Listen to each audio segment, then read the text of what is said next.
You know Um, who's not a poor team though? Steal my transition. Go right ahead. Keep going. I'm the transition guy now. I've taken over that role. Look at me. I'm the transition guy now. I'm Peter Vermeesing my way into the transition role guy. I will decide who gets hired and fired there. But yeah, anyway, Go ahead. Transition in. you know a team that's not poor right now? New York Red Bulls. No, incorrect. Can't even transition right. How about the team that just beat that Misai guy? Geriatrics FC. Great job. You beat down Geriatrics FC with Geriatrics FC. I could have gone to a retirement home and watched that game. Ooh. No, let's be real about it, right? Atlanta United, they've completed one of the most improbable upsets in MLS history, second only to the Red Bull beating Crew. And not just because of the team across from them, but because halfway through the year, they absolutely gutted, and I mean gutted, their team. They sent their two best attackers and their most promising left back packing. And they were basically preparing for a rebuild. Oh, they also fired their coach, by the way. Sorry, in case you forgot.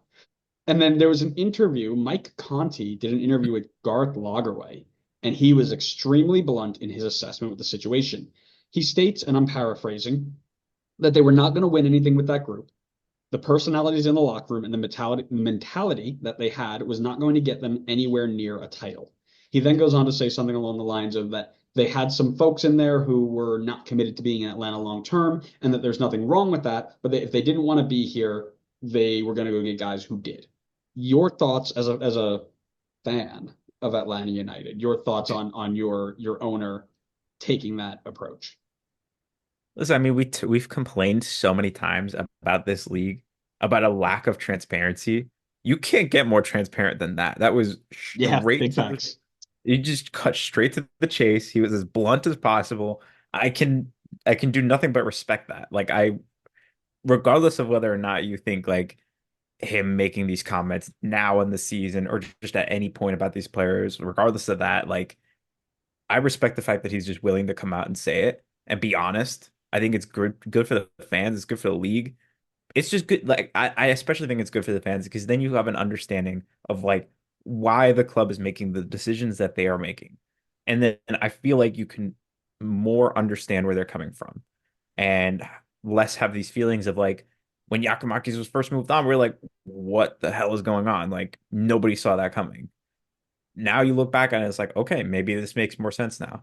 So I 100% I like it a lot. I hope that teams embrace that more. I'd like to hear that more from teams so that fans have a little insight as to what's going on. It's not just like this closed door that people just have to sit and see what happens. And to be honest, I like if that's the case, if that's true, then I like that that's the direction that he wants to go. He wants to build consistent winning in this team. You're not going to get that out of people who only want to take a pit stop here, collect a check, and then move on. So I think Lagerway is doing a good job of cleaning things up. Obviously, he wasn't going to come in and just make them a superstar team all of a sudden. Like there was a lot of things to clean up. He seems to be doing it, and he's doing it well. Like he moved on from these players while bringing in a ton of money, and the team is poised to make good steps in the right direction. So very happy overall with everything. Listen, I love this, right? As a coach myself, team buy-in and mentality is something that I preach consistently. You really see the difference in performance when every single person believes in what you're doing and are there for the same reason. Atlanta, with all the talent that they had, they were floundering. It was very clear that they had all these great pieces and it wasn't coming together. And this is likely in part to the fact that when things got tough, they didn't push through, and because they quit and they didn't care, they didn't get results. To move them on, make bank, by the way, and prepare to have people who are ready to fight for the badge. That is really smart from the owner. I think that's really, really good decision making, and it sets people up like it, not only just the team. That should get every fan in Atlanta to be like, oh, you care about this team. That's insane, right? Especially with somebody like Arthur Blank, who has a football team and I believe has other investments? Question mark. I I know wouldn't be I know he's with surprised the if he's Falcons. invested in the Hawks too. Yeah, I know he's with the Falcons, right? But we've seen that all the time. Like Robert Kraft is a perfect example, right? Like, oh, I've got the Patriots and these other people. Cool. right? You've seen so often the multi owner people. Red Bull's another good example, right? Like we're one of six and we're number Don't seven on the worry, six Jurgen person Klopp's gonna list. save you. We're one of six and we're number seven on that list. But so often you see MLS teams just kind of tossed to the side and they're like, we gave you a $6 million player, just accept it, right? But to have them go out and be like, no, no, no, no, no, no. We are going to fix this properly. Really, really exciting. Now, that comment that he made, right? Like, we want people who are going to be here. We actually just mentioned before. You don't get to where you are without having a bit of ego and a bit of arrogance in the professional game. You have to have some sort of bet on yourself mentality, right? Are you able to balance the ego that you want in a locker room as well as the ability that comes with players to win trophies? I mean, I think they can make it work. I mean, you got to bring in the right coach who can do that. But I mean, Lagerway did it in Seattle. It's not like there weren't high profile players that played in Seattle. And they did it for a long time while incorporating youth players in, incorporating league veterans in, and incorporating like high profile people like Obafemi Martins and Clint Dempsey into the team. It's possible. He's done it. I think he knows how to find the right person in charge to be able to manage all of those things. So I think there's 100% a pathway forward. I think it's the right way to go if you were looking for consistent success. It's a bit different from like the policy that I feel like the league has kind of gone towards, which we've talked about a number of times of buy low, sell on, like in terms of South American talent or even just like academy talent. If you're going to have consistent success, you're going to need like you're going to need to bring in players who are going to stick around for a while, which is different from Atlanta's typical transfer policy, which has been buy South American talent and sell them on the Euro. You know, Almiron attempted that with Barco, Thiago Almada.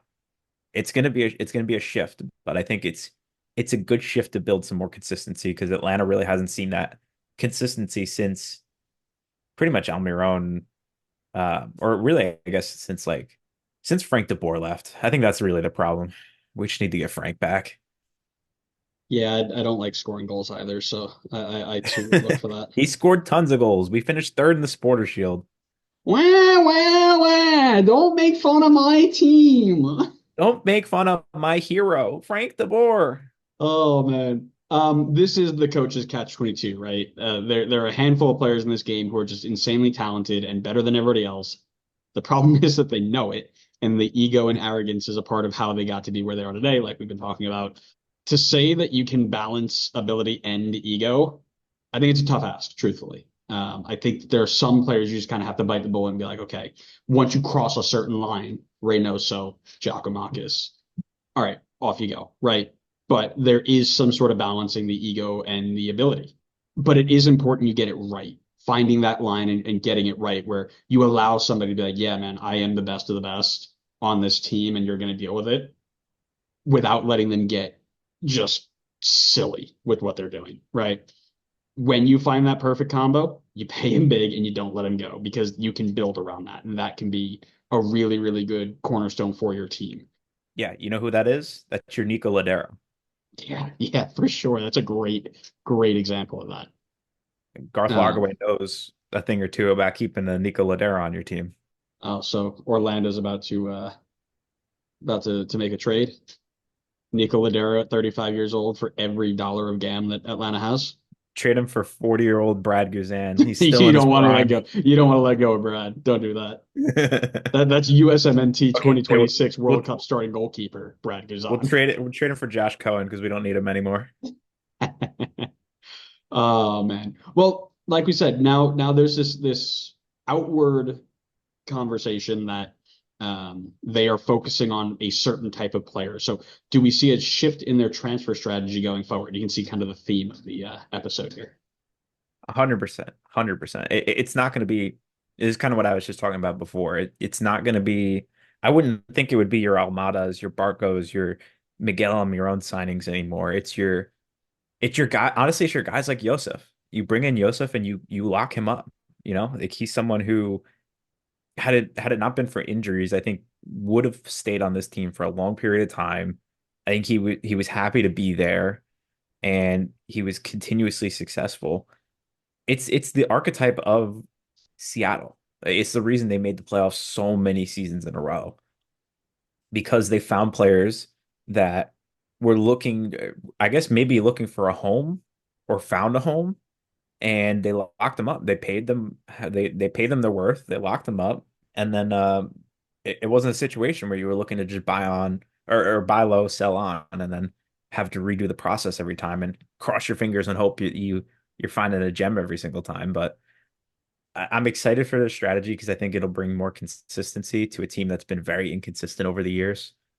And we could see, fans can have more attachment to a team when you get to see players year in, year out, as opposed to seeing little cameo appearances before they go jump off to Europe or get sent back to South America. So 100% there's going to be a shift in the transfer strategy, but I'm looking forward to it. I'm super interested in this, right? Because you kind of have gone and put yourself in a hypocritical situation, right? Where he starts off and he's like, I'm looking for players who or saying that there are players in his locker room that were looking for their next move, and that's okay. But you want people to be focused on the here and now. How are you also selling it to young South Americans, young European, young any people who are not in the end of their career to say this is where you want to come? And one of the ways I think they get away from that is a trend we've seen in MLS in recent years, where you are going to start targeting the non-top five leagues in Europe. They're 24 to 26-year-old players who are just getting in the prime of the career, but they're not in the view of these big top five Premier Leagues, because those guys are on those teams are looking for 17, 18, 21 years old. You turn 22, goodbye. Right. If you're not in the Prem already, you're not getting there. Right. So I think Atlanta and a lot of MLS, you've already kind of seen it, right? A lot of Oh yeah, poaching from tons of them. Belgium, tons of poaching from Belgium, tons of poaching from the Netherlands. Like you're going to start going into there, and then they come raise the level of the league, help you win trophies, and move in that direction. That way you can still say we want you to be here to win trophies. We're going to pay you well to do that. And if you do well enough, you still get that move over. I think with the younger group or the people that were coming and looking to make their next big payday, it was kind of like, okay, this is always going to be a stop for me. When you're 24, 25, 26, it's like, oh, maybe this, if I like living here and I like the pay and everything works, maybe I stay here long term, right? And that is what you're looking for. Yeah, I mean, look at guys like so many perfect examples from recent years. Paintsil, Mm-hmm. Kuipers, Musa, all three of them perfect examples. Right, Like, you're missing one. do you want me to say Emil Forsberg? Oh, I want to say Dante Van Zier, also coming from Belgium. That's a good joke. Uh, He yeah. scored in the playoffs. Oh, he Instant scored the lifetime most. contract. Him and Tom Barlow on the same Woo! number of goals in playoffs. But yeah, those three guys is like I think that's the perfect example to the way that you're talking about, where there are still big teams outside of the top five leagues that you Oh can poach yeah. players from. Oh Like yeah. Musa came over from Benfica. That's a huge team.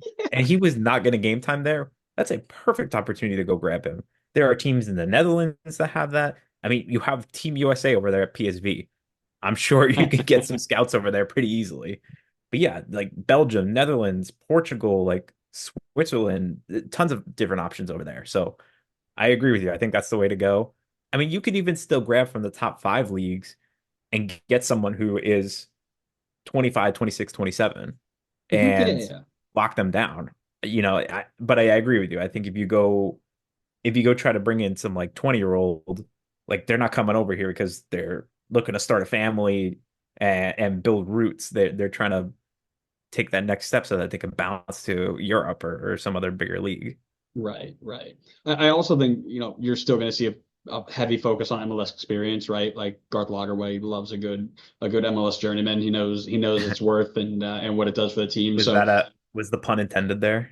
He loves a good MLS no, journeyman. it wasn't. It wasn't. But we'll cover that in a little bit. So if you see Atlanta United spend $1 million in GAM for Tom Barlow, don't be shocked.